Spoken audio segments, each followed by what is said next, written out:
Okay, they believe that what they pretty much said is that I was a domestic terrorist, mega hacker, human trafficking, pedophile ringleader, bestial. It's just like, woo, I'm a white supremacist, racist, and all this, and then I am like the threat to the United States. So I'm just like, oh, okay. You just listed every bad thing possible in the world, and you just told somebody, oh, this guy's like this.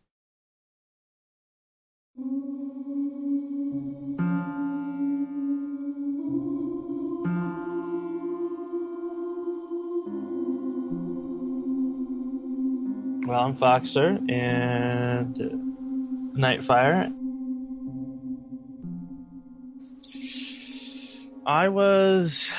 My first contact with the furry community occurred in 2000 when I was between 12 to 13 years old. My father passed away about a year before that from cancer, and he wasn't very a tech savvy individual and didn't really want me to have a computer. So after his death, I became more and more interested in computers. I had a big fascination with foxes for as far as long as I can remember.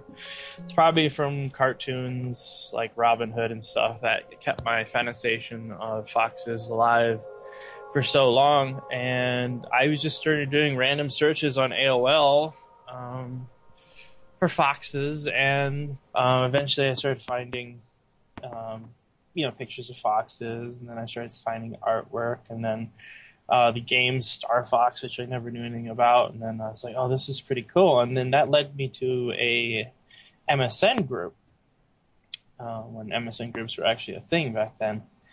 And I found the sexual side of the furry community. And I was like, oh, this is really cool. This is something I can get into. And got into role-playing with other people, then started getting into the Furcadia, which was this online MMORPG that furries played a lot, and started playing around with that, and I started involving myself around that community every day. And 18 years later, now I'm still doing the same thing, just in a much more, public display of it.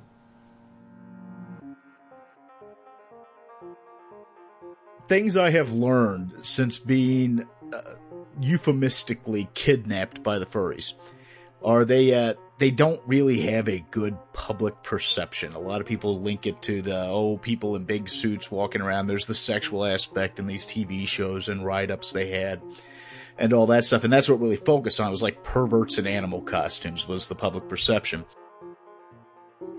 I am a civil litigation attorney who got sick and tired of being nice and polite, is the long and short.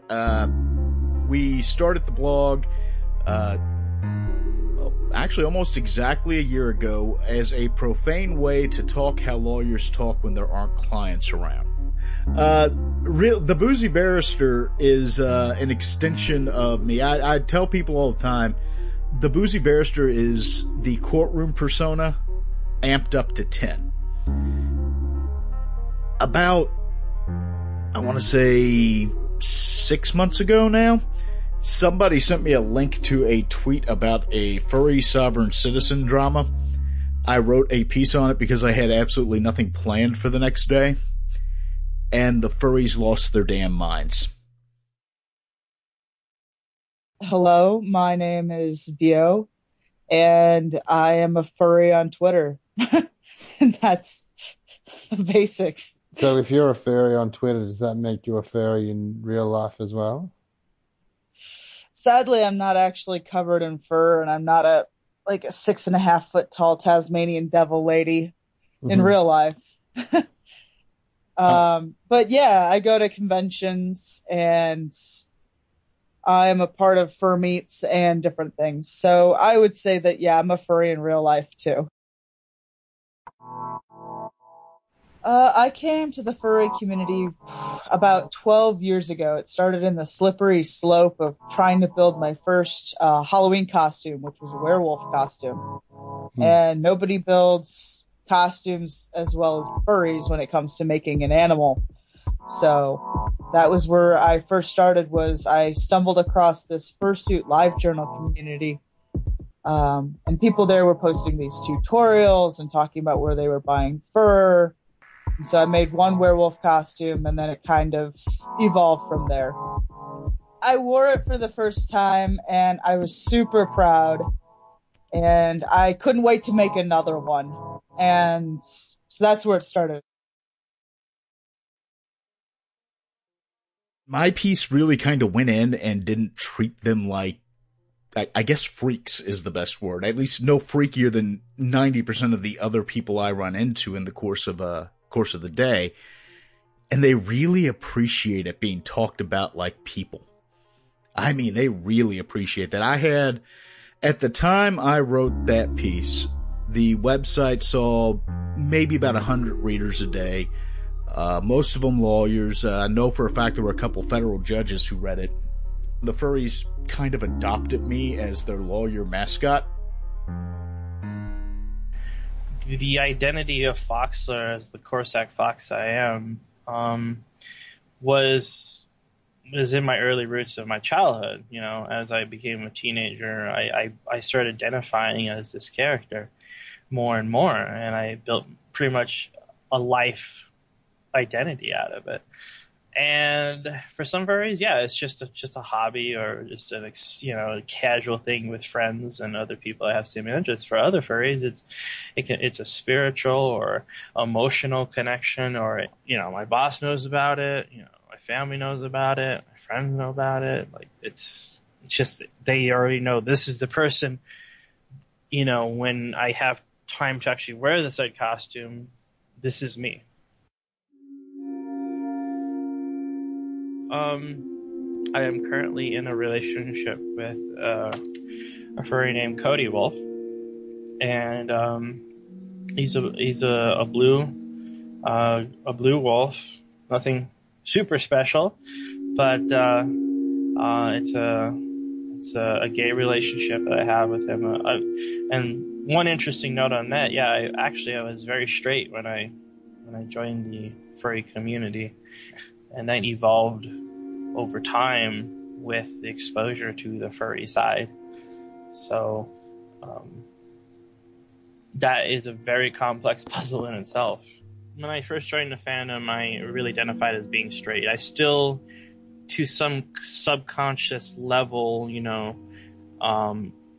animalistic human behavior, prefer to be in a male and female relationship, but with the identity of furry and creating personas, when you meet other furries, they present you their persona and you try to adapt to that image. So you build that perception of them as being that animal, and eventually the first thing you go to when you see someone is not their gender. You first go to their persona, their animal, and you're like, oh, what is that? What is their animal? And then you figure out what the species is, and then you look at what their colors are, and then you go to gender. And gender becomes on the backseat driver. And for me, because of that backseat driver mentality that I was building, I started not to really care about his gender as much. I was more interested in the person's persona, their personality, their emotional behavior with me. And I realized that it didn't matter what gender I was with, as long as they're furry. And at this current moment, if it's a guy, I prefer them to also have a fursuit. That's just for the sexual aspect of it. Without that, I am not comfortable at all being with another guy. Just an NA for me. Any group of people interested in something is going to have some sexual aspect to it. But is it a predominant aspect? No. Let me put it this way. If you go to a Star Trek convention, in one of those hotel rooms, Captain Picard's getting bent over by Lieutenant Worf. It hasn't helped the furry community at all on things like the CSI episode with furries or the American Dad episode with the furries. I think shows like that do give a image that all furries are interested in is humping one another.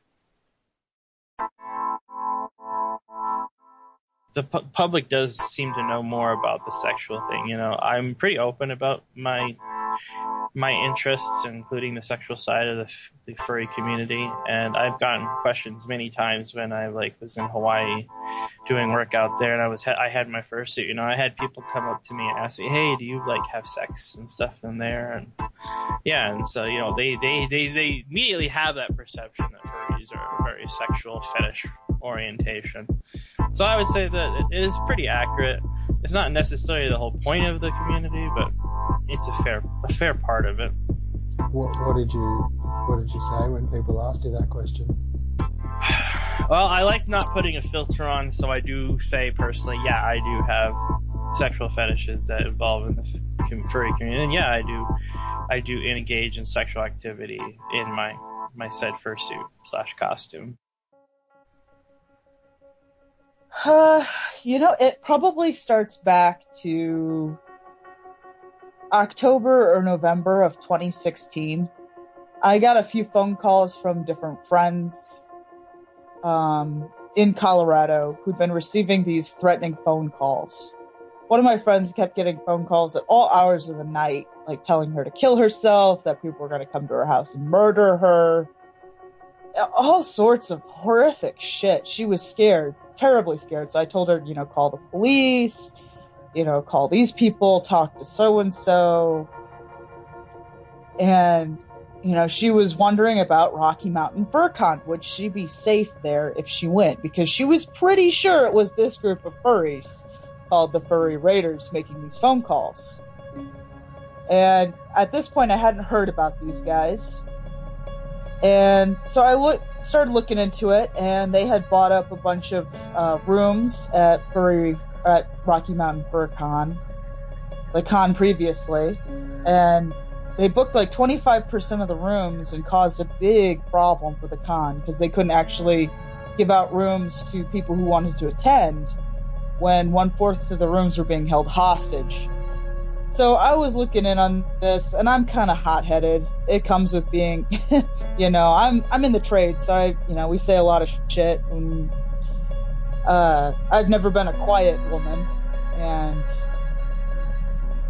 so I started talking online and making jokes, and I kept finding all this stuff. I did all this research on this group, and there's screen caps out there online about, Foxler says he hates black people, Foxler says hail Hitler, gas the Jews, kill the kikes, all sorts of crap. And then there's other stuff like, had sex with a dog and then ripped the dog's vagina and it got infected, and then you had to spay the dog because of the infection, the vet had to, remove everything. And this was all his live journal, so it's directly from the fox himself.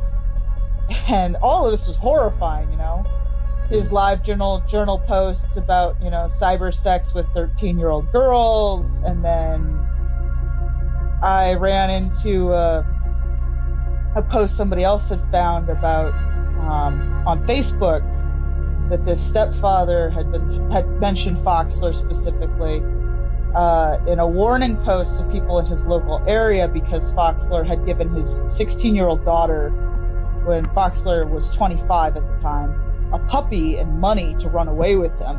So the stepfather and the mother had to send the 16-year-old girl to go live with her grandmother. So I kept uncovering all this shit, and I was so livid, absolutely pissed. And then on top of that, so they'd been messing with this Rocky Mountain FurCon. And I knew friends who were going to the con, and, I'm just, at this point, just spouting shit on Twitter. Rocky Mountain FurCon was a convention that was in Denver, Colorado. I've been going for several years. There is a subgroup called the Furry Raiders that have been perceived, either correctly or incorrectly, as being very far right, almost Nazi-ish is the general accusation you hear. Really, they're antagonistic no matter what they are. And they are. They're. I've followed them now a little bit. They're antagonistic. I don't know if you know this or not, but 2016 and 2017 haven't been the calmest years politically in the United States. We've had a bit of an issue here. What ended up happening was somebody had made a joke. I really just kind of a joke. I'm gonna punch a Nazi. Which tasteless maybe. I don't know. I don't get into that. Please, for the love of God, don't ask me about punching Nazis. I've gone through hell talking about that one this year. They're going to talk about the joke. I should talk about the joke. So I made a bad joke on Twitter. It says, can't wait to punch these Nazis. That's the entirety of the tweet. Can't wait to punch these Nazis. And somebody replies back that they're going to bring a gun to Rocky Mountain FurCon and shoot me. And that it will be funny to watch me die. So I go, well, shit, that just happened. So I didn't expect much to happen. You know, it's dumb shit on Twitter. The person who had said, I'm going to punch a Nazi and got answered with, well, then we'll shoot you, received a cease and desist letter. And it was sovereign citizen craziness is what this letter was. It was one of those, no legal basis, but I read some stuff on the internet that sounds nice, so I'm going to use it because it supports my view that I am not beholden to the law, but you are. I love sovereign citizens because they are so easy to make fun of. So I wrote that deconstruction of their letter. I write that piece and I leave for a business trip for Ohio that weekend. And James, I'm not joking when I say my phone did not stop dinging with notifications for about 3 or 4 days. Like I was on a phone call with my wife and it's vibrating. She goes, "What's that?" I go, "That's the furries." So this letter talks about how, I was threatening, I was causing the con problems, and, they're going to take my house, and they're going to take my cars, they're going to take my wages, they're going to leave me and my family homeless. It's some crazy bullshit. And it comes, it's got fake Latin in it, it's got fake legal terms in it, and then it's signed with a blood red thumbprint as if that makes it real. What happens was Kahuki and Scorch were given permission by Soren to ban me from the convention. Who's Scorch? And that was it. Scorch is Kahuki's crazy sovereign citizen roommate and was also on the board of directors for the parent company of Rocky Mountain FurCon. There's a lot of problems going on in Colorado in the furry community. With the raiders threatening people and other people being scared. So there's a lot going on, and I'm not sure whose idea it was, but they thought maybe if they could get me to shut up, all the problems would go away. My name is, of course, Kendall Emery. My role, I guess, is the ex-CEO of the Mid-American Anthropomorphic and Arts Corporation, which is the parent corporation that ran Rocky Mountain FurCon. I have said many times, even before I saw Dio's tweet, that the furry community is falling apart. We cannot survive as a community if all we want to do is threaten violence. We don't let people be themselves. This is a community that their entire existence is based upon being different than the norm. And so to come into this and say, well, you can't be this way, or you can't be this way, or if you're this way, then, we shouldn't let you do this, or if you're this way, we shouldn't let you do that. That's wrong. That is not the way this community should work. I did some looking at Kendall Emery, who is also named Kahuki, and it turned out that he was convicted of sexual crimes with a minor. I'm like, well, that's really messed up. Well, I don't wear it as an armband. I don't wear it as a name tag, but I don't hide it. And, a lot of people, when we first started Rocky Mountain FurCon, I stood up in the first meeting. Well, not the first meeting, but the meeting where I took over as the head of this thing, and basically said, I'm a sex offender. If you have a problem with that, sorry. Dogpatch Press wrote an article on it at the time, and 12 hours after I posted the letter and that went public, the con closed. They put out a statement that the convention was canceled and would not return. The furry community has created its own perception of my own name.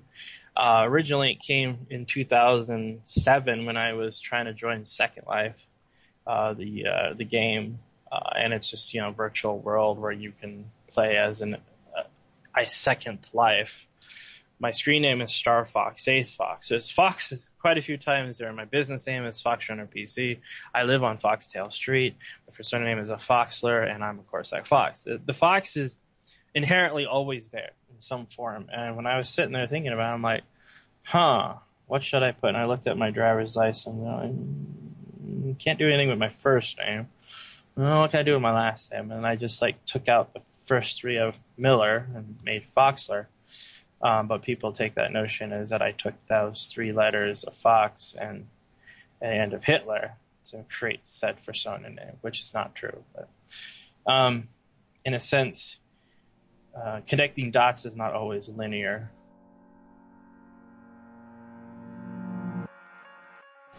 They really hate me. No other way to put it. They won't talk to me. They won't have discussion with me. And they will promote violent physical behavior against me. And that, as of right now, that's pretty crazy. I don't find it acceptable to do any harm to anyone.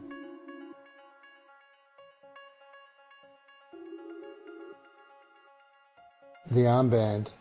What was it? Do you agree that it kind of looks like a Nazi armband? Color-wise and design, I just primarily wear red because I like red quite a bit. But as of taking, reference that it looks similar, sure, yeah, I can agree it looks similar.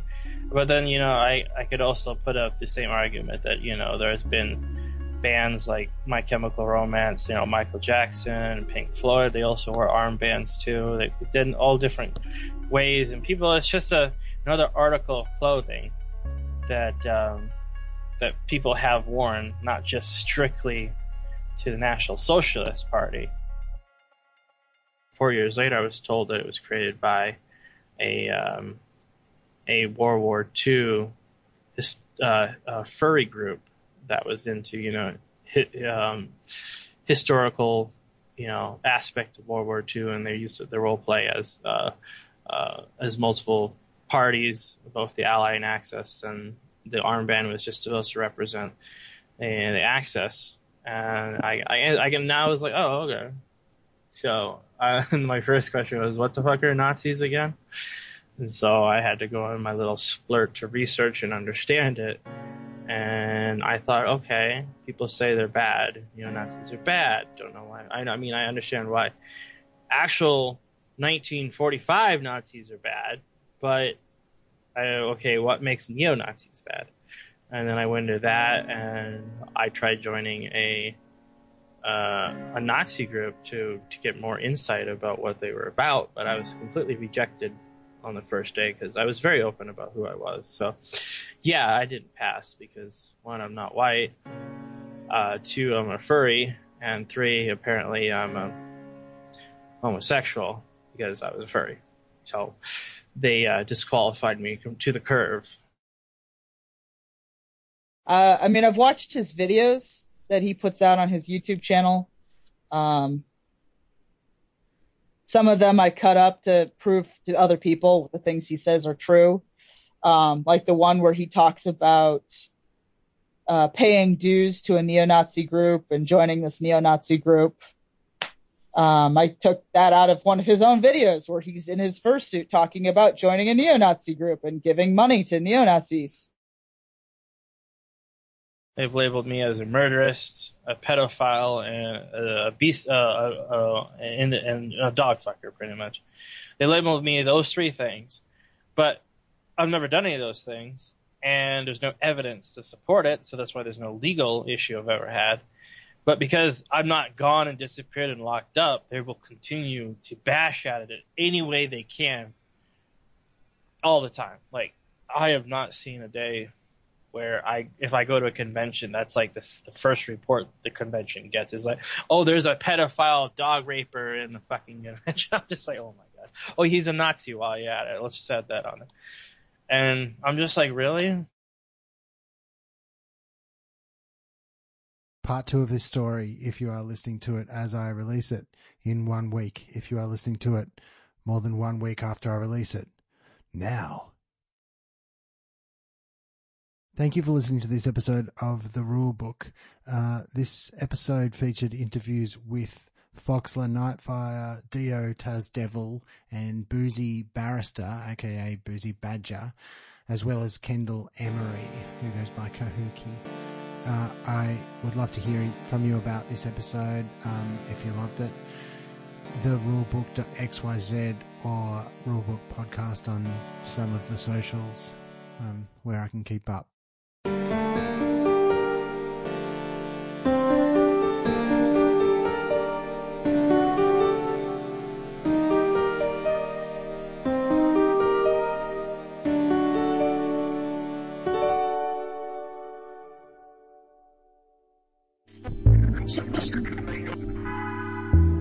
Trixie Studio.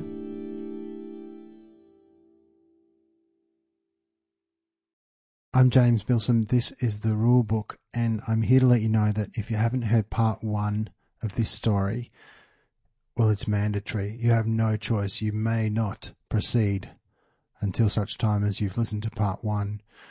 Also, there's no previously, because the previously is listening to part 1. Anyway, enjoy. They've labeled me as a murderist, a pedophile, and a beast, and a dog fucker, pretty much. They labeled me those three things, but I've never done any of those things, and there's no evidence to support it, so that's why there's no legal issue I've ever had. But because I'm not gone and disappeared and locked up, they will continue to bash at it any way they can all the time. Like, I have not seen a day where if I go to a convention, that's like the first report the convention gets is like, oh, there's a pedophile dog raper in the fucking convention. I'm just like, oh my God. Oh, he's a Nazi while you're at it. Let's just add that on it. And I'm just like, really? I don't know much about the Furry Raiders because here's my opinion. If it walks like an asshole and talks like an asshole, it's an asshole. I don't like assholes. The only asshole I want in the room is me. So I read a little bit about these guys and I went, yeah, no. Now, of course, that has swung back and forth because, like I said, I said one day, don't punch Nazis. You can't punch people for speech. I don't like it any more than you do. I really take a lot of enjoyment out of watching someone cold cock Richard Spencer. But we shouldn't be doing it. It sets a dangerous precedent. For these guys, I don't think they have a lot going for them. So the furry fandom takes in everybody. You know, everybody's welcome. So they got into this fandom, and that's all they have. You know, most of them don't have a job. Most of them don't have a boyfriend or a girlfriend. They don't have a lot of friends in real life. So all they have is this online cyber world of the furry fandom. And so when they get this, like, influx rising of the alt-right, and they feel this need to defend the white race or something like that, they combine it with furry fandom that is all they have. And so that's how I think you get furry Nazis.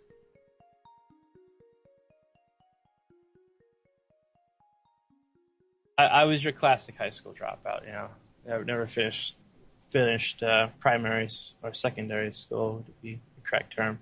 So Furry Raider started in 2007 when I joined Second Life. I had to create when I wanted to start own land in the game, I had to create a group to manage it. And me and my friends on Second Life just kind of randomly came up with the idea of, let's call it Furry Raiders. And it grew. Some furries like to express themselves, by being baby furs. So they like wearing diapers. Some like to make it super sexual and BDSM play, whatever. Some like to do it in other sense about their, different genders. Like they like to have multiple genders when they play. Anything's possible. It seems like a lot of this stuff happens online. Now and then there's a convention where people are in the real physical world.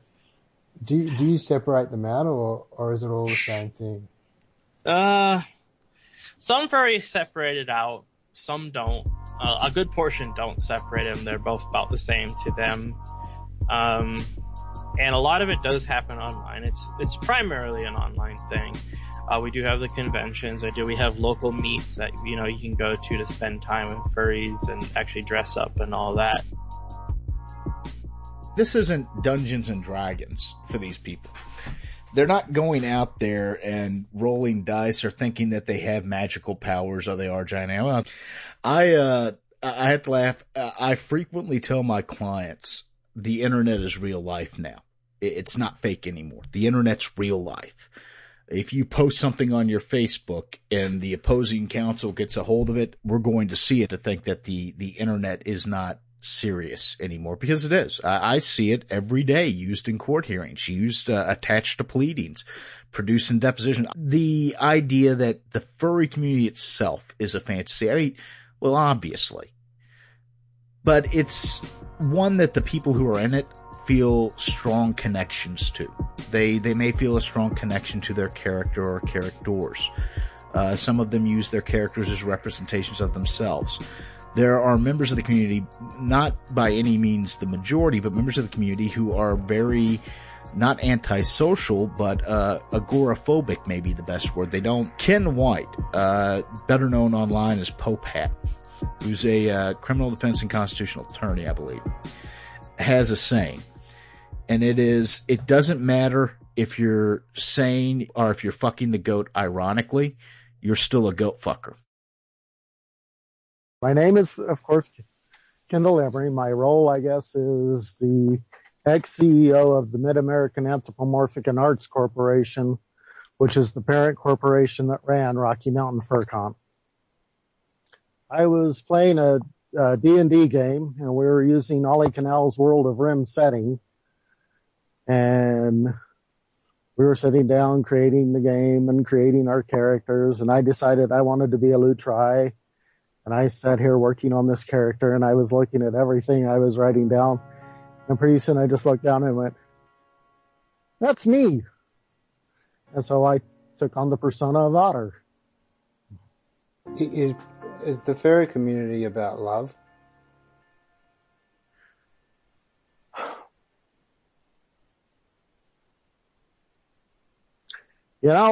Several years ago I would have said yes. Anymore? No. It's not about love. And it's not about acceptance.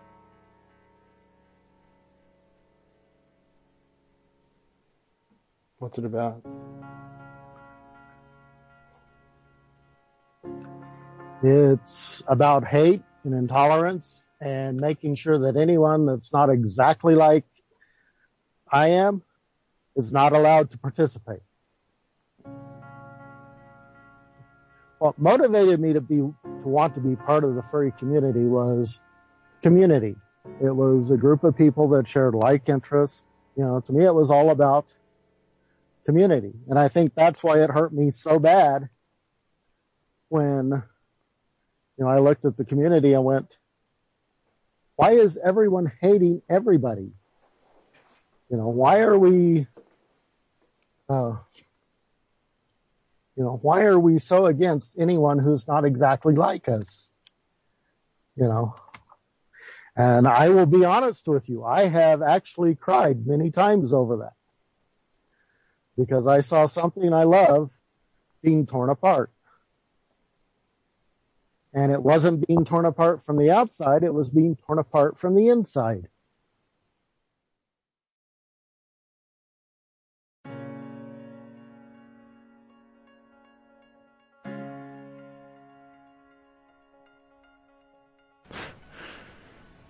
Yeah.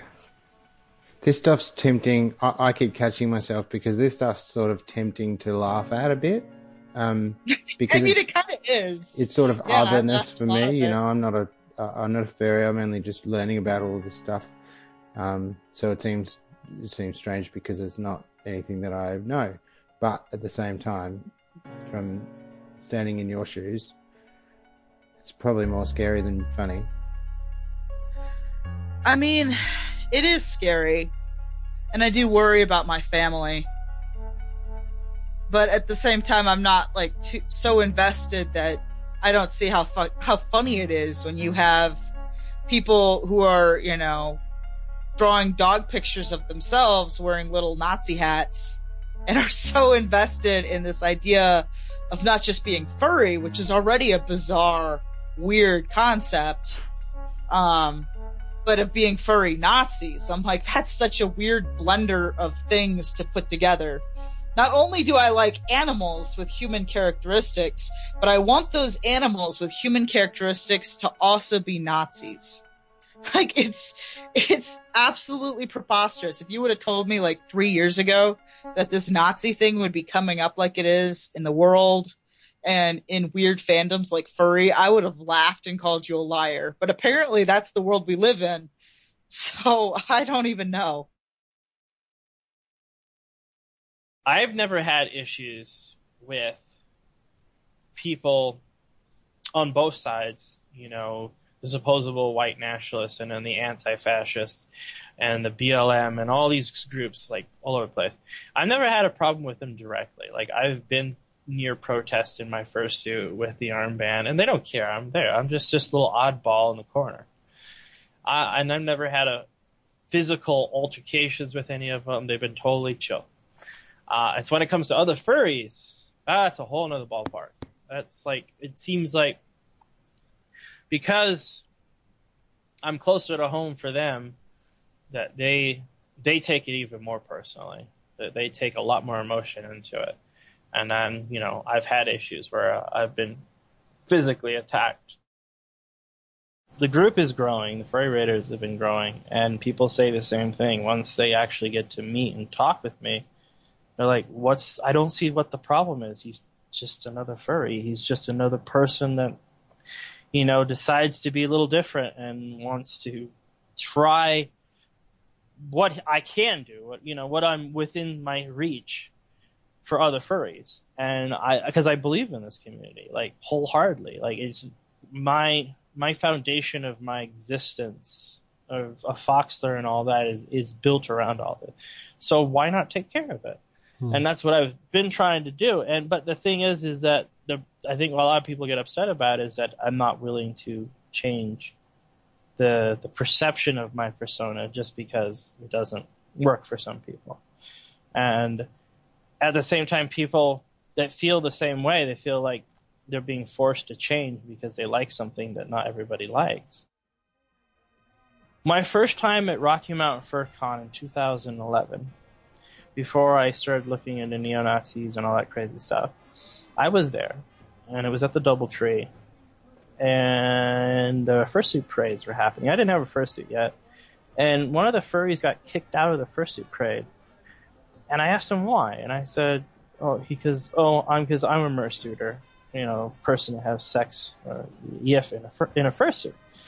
But his costume was totally appropriate. It was, you know, there was nothing showing that, you know, made it indicate that was the case.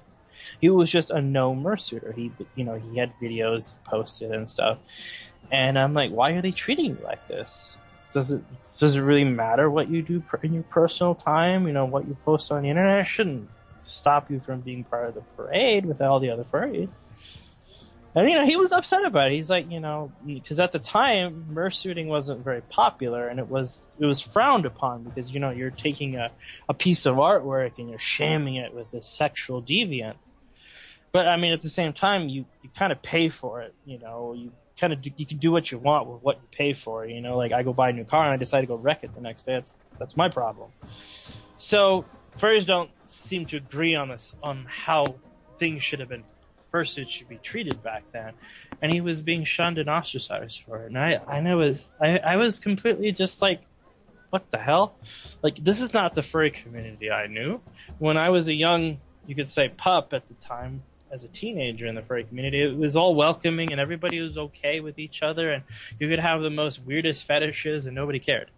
But now people started caring, and they cared, and they treated other people like trash because of that.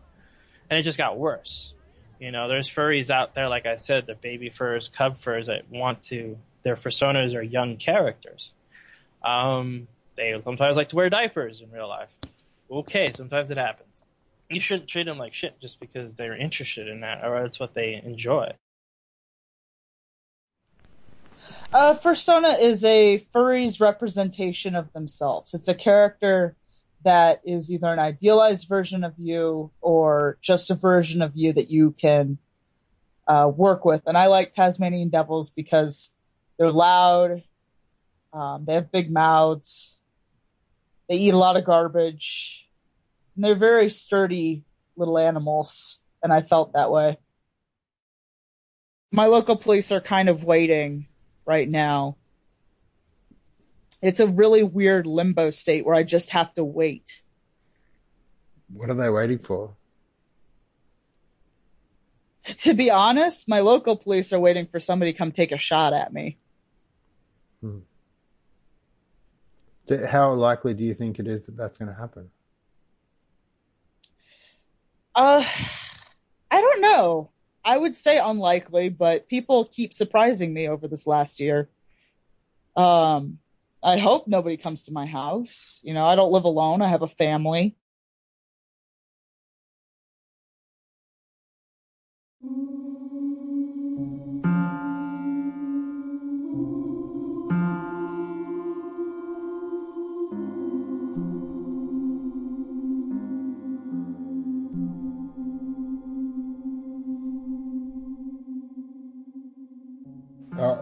So I was asking earlier in our conversation about whether this is all real life or whether some of it's in this kind of a virtual fantasy world.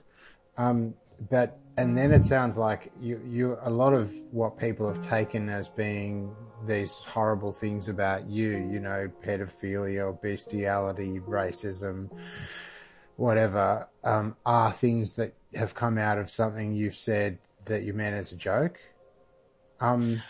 You could say, I wouldn't say it was well, jokes can be defined in many ways, but I would say it was my way of confronting people I didn't like. Mm-hmm.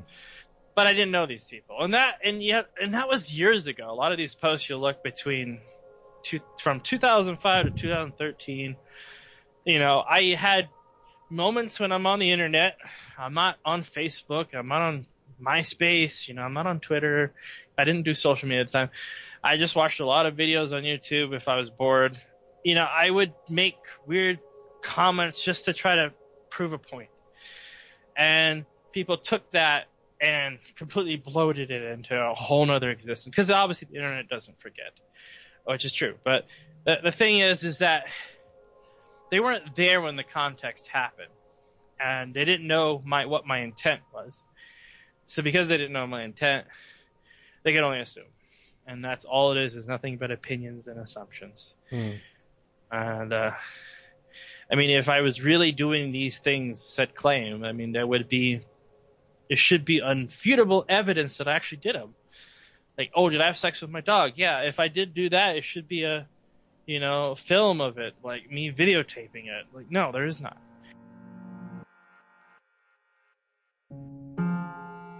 If you are a furry, and especially if you're a homosexual, how the hell are you a Nazi at this point? How do you follow these guidelines that are supposedly part of the neo-Nazi regime,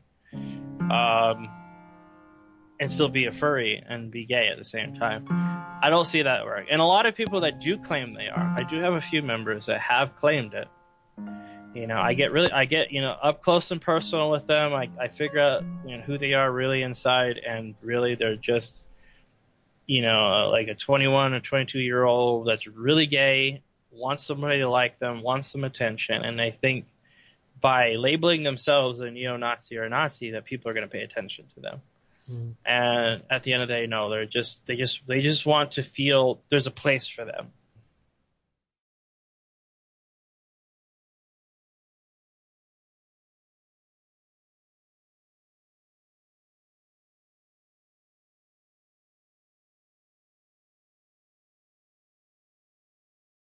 Thank you for listening to this episode of The Rule Book. James Milsom is my name. I produced this episode and did the music and sound design and whatever you like. The episode and the one before it featured interviews with Dio Tasdevil, the Boozy Barrister, aka Boozy Badger, Foxler Nightfire, and Kendall Emery, who goes by Kahuki. If you want to find out more about the rulebook, head to therulebook.xyz.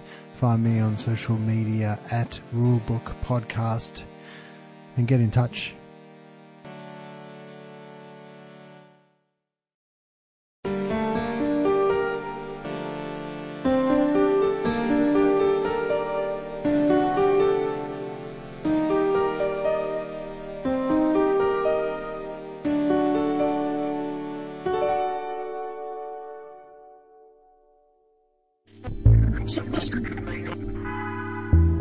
Trixie Studio.